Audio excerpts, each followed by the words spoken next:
What up, everybody? Well, if you've seen my latest shorts, you already know what this video is about. Well, that you can tell by the title of the video too, but yeah.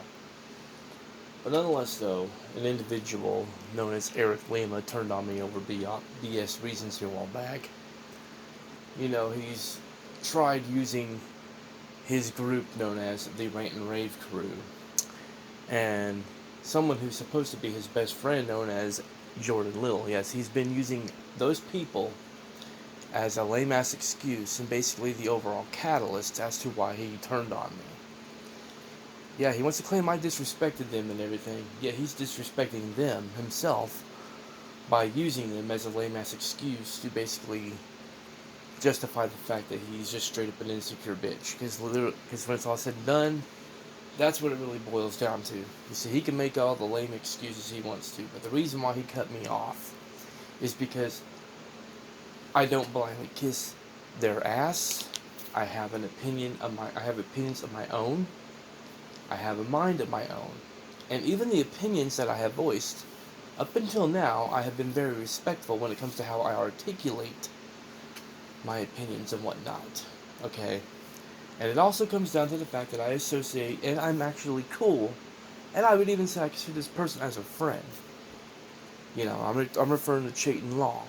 Yes, since I am friends with Chayton Long, Eric Lima literally could not handle that. Guy's almost 50 years old and literally still gets as insecure as someone from the Gen Z generation. Like, it's ridiculous. But it is what it is on that. Without further ado, though, I'm going to get right into this.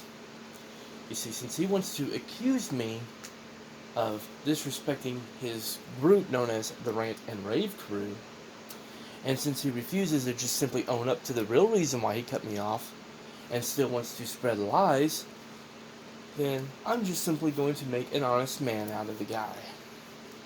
So, this video, I really will be saying some stuff. And yes, I'm still just voicing my opinion, not necessarily passing any of this off as a fact. Just want that to be known.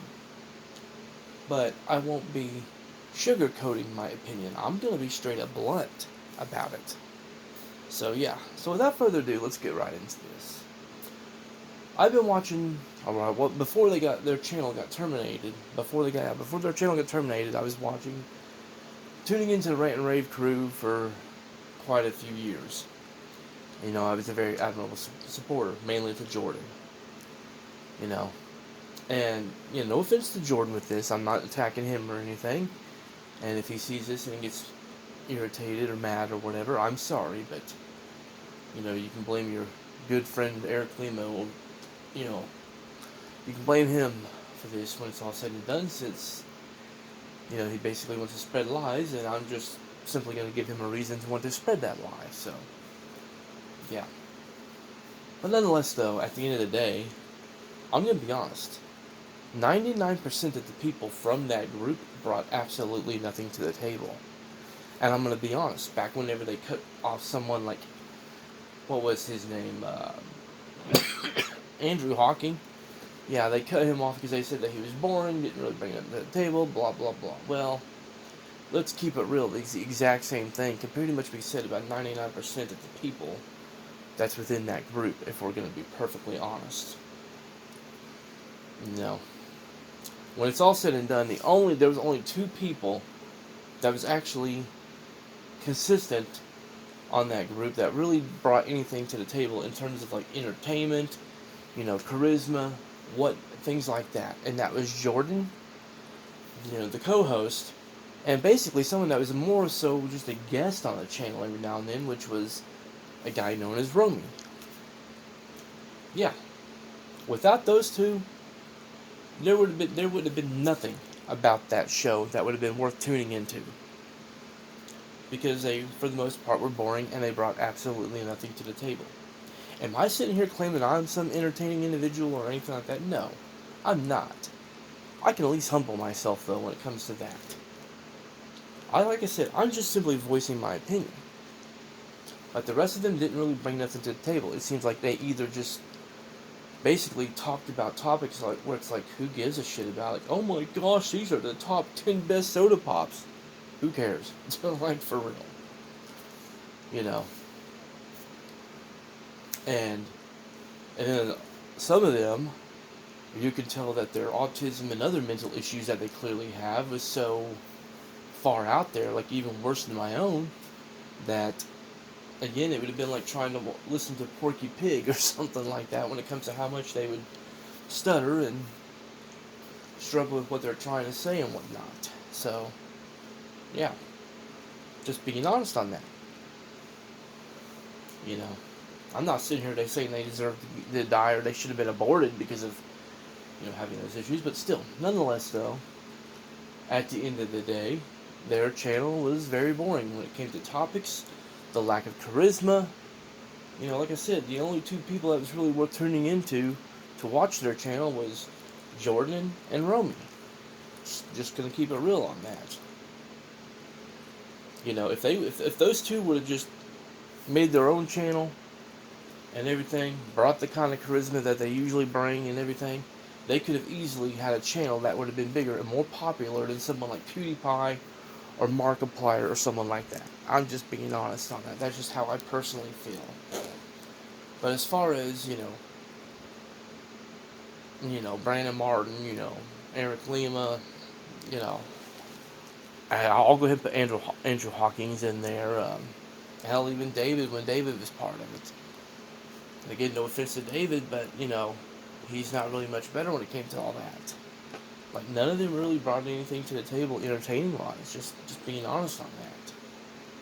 So, yeah. And I'm going to be honest, their best episode was episode 29. And again, that video was literally only made by Jordan and Romy. No other members of the Rant and Rave crew had anything to do with that. So that right there tells you that, without Romy and Jordan, their channel really wouldn't have got no traction at all.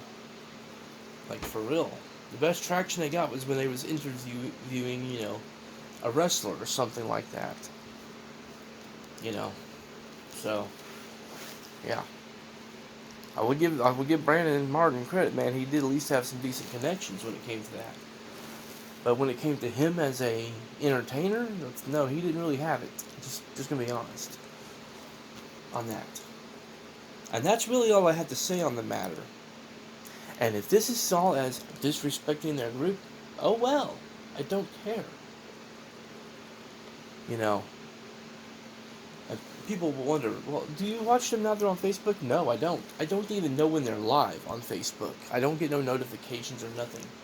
That's why I find it hilarious and kind of, quite frankly, baffling how Eric Lima pretty much wants to assume that I'm behind some of the accounts that's harassing them on, that, on their Facebook thing. Again, I wouldn't even know about any of that if it wasn't for him making it public within his community post and whatnot. So, yeah, just something worth noting. But it is what it is. Like I said, I have enough respect not to try to watch their content or anything, given the fact I can't even say something as simple as what's up or Happy Mother's Day or whatever without Eric Lima acting like he's more uncomfortable than a guy trying to hold in like a foot-long turd. Like, straight up. Because that's how much of an insecure bitch he is. Quite frankly, and the fact that he keeps giving all these trolls the attention they seek, that's why they continue to get attacked. So I was never the reason why they got attacked. That comes down to people like Eric Lima who give the trolls the attention that they seek. Plain and simple. Y'all take care. God bless and peace.